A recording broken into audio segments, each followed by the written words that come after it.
Fala pessoal, beleza? Como é que vocês estão? Bem-vindo ao nosso canal. Pessoal, hoje eu vou apresentar para vocês nesse vídeo o nosso servidor de dados, pessoal. Nosso servidor de dados. Achei esse tema bem bacana para trazer para vocês, né?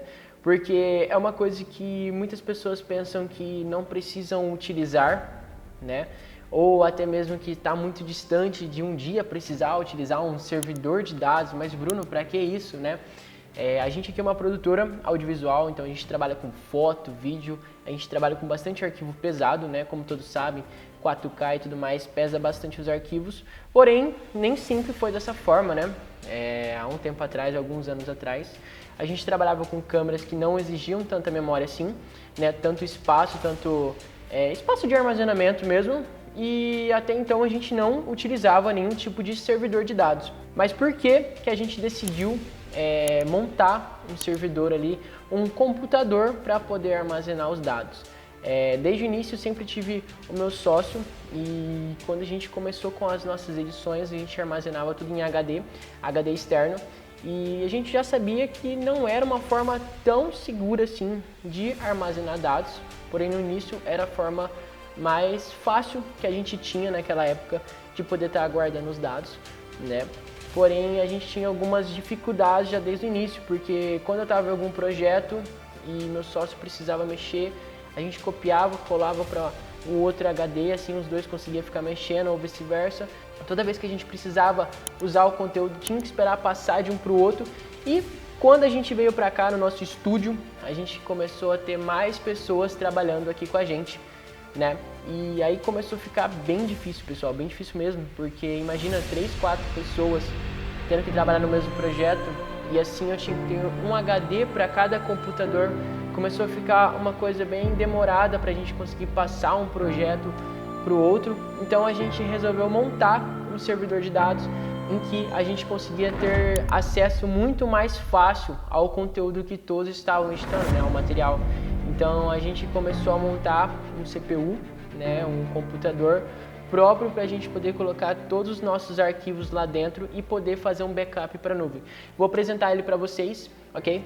Segue algumas imagens dele.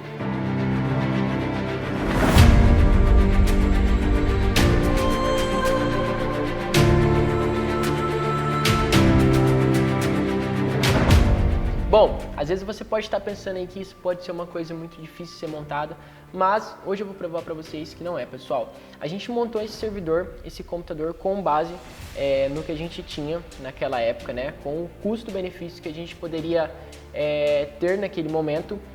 Não é um servidor de dados realmente monstruoso, né, de máxima tecnologia, não, mas é o que a gente precisava com base no nosso conhecimento, com base no nosso poder financeiro na época, que a gente conseguia ter para poder melhorar o nosso serviço aqui, a nossa entrega e também a nossa segurança de dados, pessoal.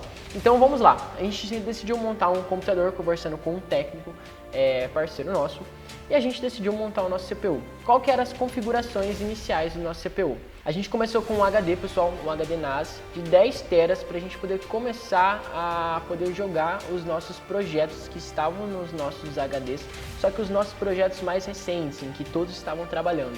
Então a gente jogou todo esse material para o nosso HD que estava dentro do servidor, né, para já poder começar a trabalhar ali. O nosso servidor começou com 32 GB de RAM, pessoal, processador i5 e uma placa-mãe padrão, pessoal.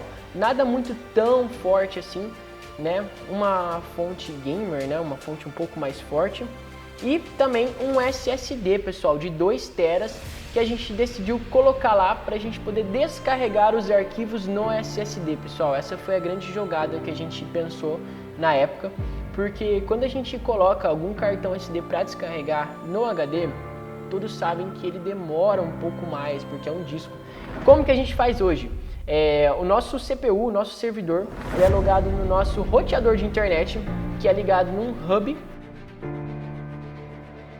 Temos hoje duas formas de fazer, né? O nosso servidor, o nosso computador, ele é logado no nosso roteador Wi-Fi, que podemos utilizar ele de duas formas, pessoal. Nosso computador tem uma placa de rede em que a gente consegue acessar o nosso servidor direto pelo Wi-Fi, pessoal. Isso foi um boom assim pra gente, porque a gente não precisava estar sentado lá na nossa mesa com o nosso computador, né, um gabinete de mesa, Assim a gente poderia estar acessando toda a nossa edição, todo o nosso trabalho direto pelo notebook, qualquer pessoal que tem acesso ao Wi-Fi. Então a gente poderia estar editando tanto no escritório quanto na nossa sala de reunião, facilitou bastante, pessoal. Agora, a segunda forma que a gente também utiliza para acessar os nossos arquivos é pelo cabo de rede, pessoal. Assim a gente não tem nenhum tipo de delay, é totalmente simultâneo o que a gente está conectando, o que a gente está transferindo ali, é bem rápido a acessibilidade.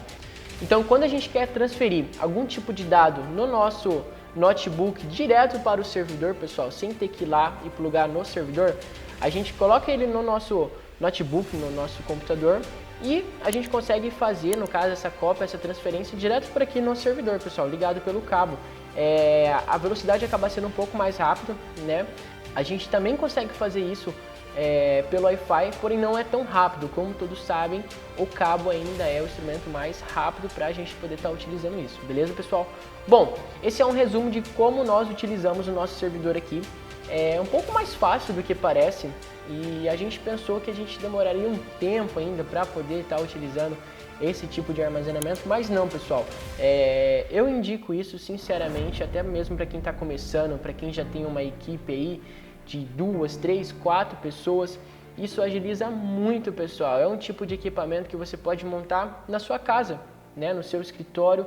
Bom, essa foi uma dica, né, da forma que nós utilizamos. Existem várias outras formas de montar um servidor, pessoal, de montar aí um sistema de armazenamento de dados. Porém, essa foi a forma que a gente achou melhor aqui para nós, pessoal. Espero que você tenha gostado desse vídeo, espero que eu tenha clareado as suas ideias de como poder guardar os seus arquivos de forma segura e ter um acesso rápido a ele com a sua equipe, pessoal.